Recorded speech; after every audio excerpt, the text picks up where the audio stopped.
Hi, this is Mary from Rocky Mountain Gardens, and I showed you the other day in an earlier video how I had a large Canadian chokecherry cut down in my backyard.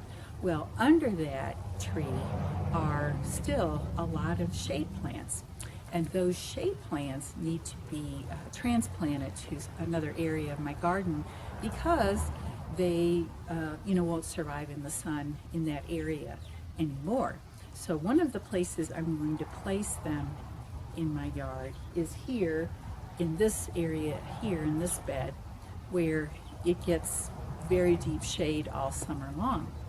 And I thought I'd do a little demonstration today of how I'm going to clean up this garden and get it all ready for transplanting my shade plants. These perennials that are really beautiful are going to be moved over here, and I will go ahead and get started on this so you can see my process. Okay, thanks.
So there you have it, a finished, cleaned out portion of my garden bed.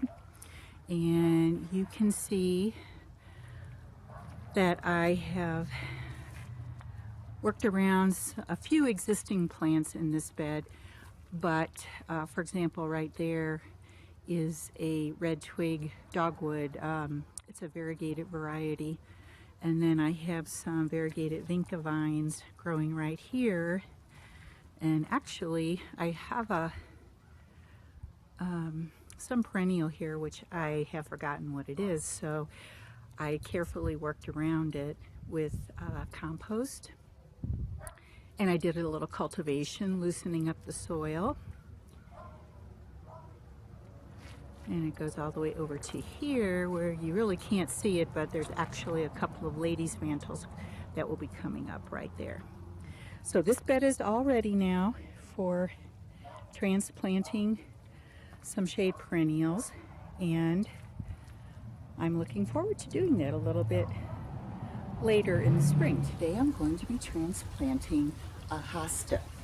Now, I have dug up a hosta from another area of my garden, and I'm going to be planting it here in this very deep shade area in my yard. So my first job is, to prepare the hole. And to prepare this hole, I of course dug it out. I've tested it to see if it's the right depth for this hosta, and I also have added a lot of composted steer manure into this hole and dug it in. And the next step is to take this root ball, and oftentimes your root balls can be quite dry.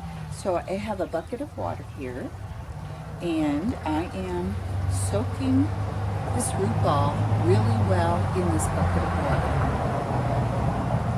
This is going to give the roots plenty of moisture to get settled into their new home. So I'm going to take this dripping root ball and place it into the hole. Next, of course, I'm going to replace the soil around it.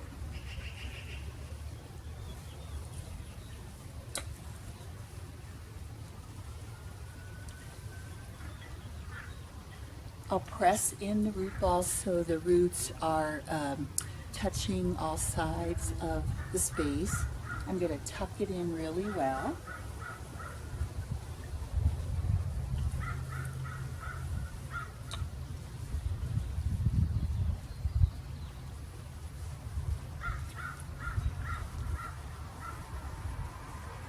And then I'm going to top dress it with more composted steer manure.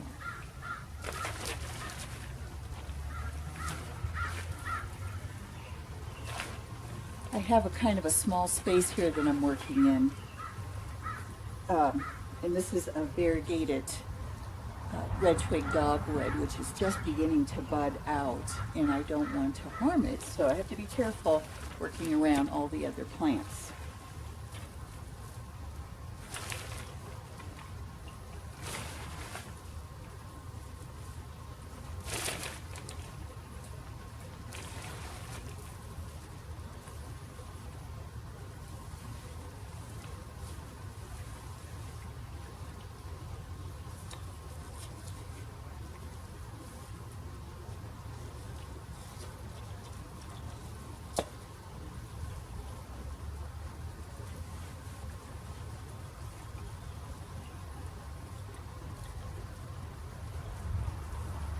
What I just did there was I took my spade and I pulled out a tiny bit of the soil because I wanted the hosta just a little bit lower in the hole so that it would, settle in just right. And there you have it.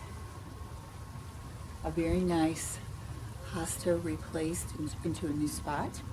And my last item I'm going to add to this is to place some of this, I always forget the name of it, mill organite.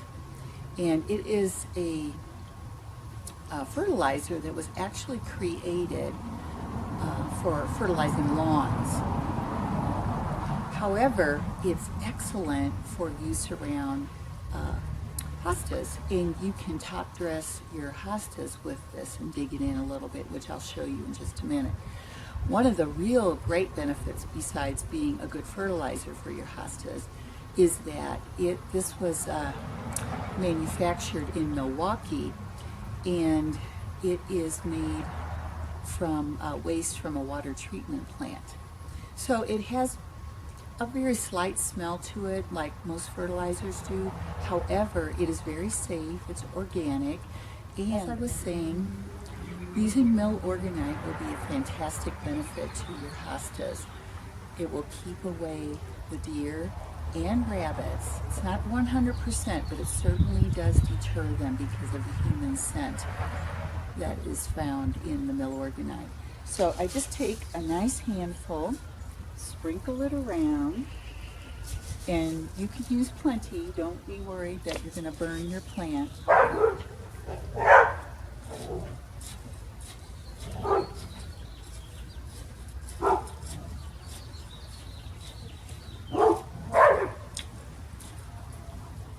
And then you just dig it in with your spade.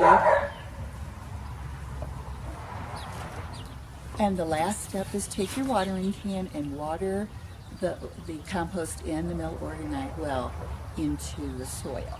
Water it in.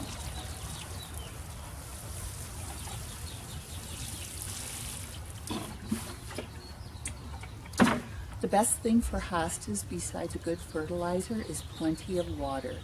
The water, and if you water your hostas well enough, and especially here in our Rocky Mountain area where it's so arid, water it and keep it well watered, because that is what will help your hosta to grow to its full size and be very spectacular and opulent.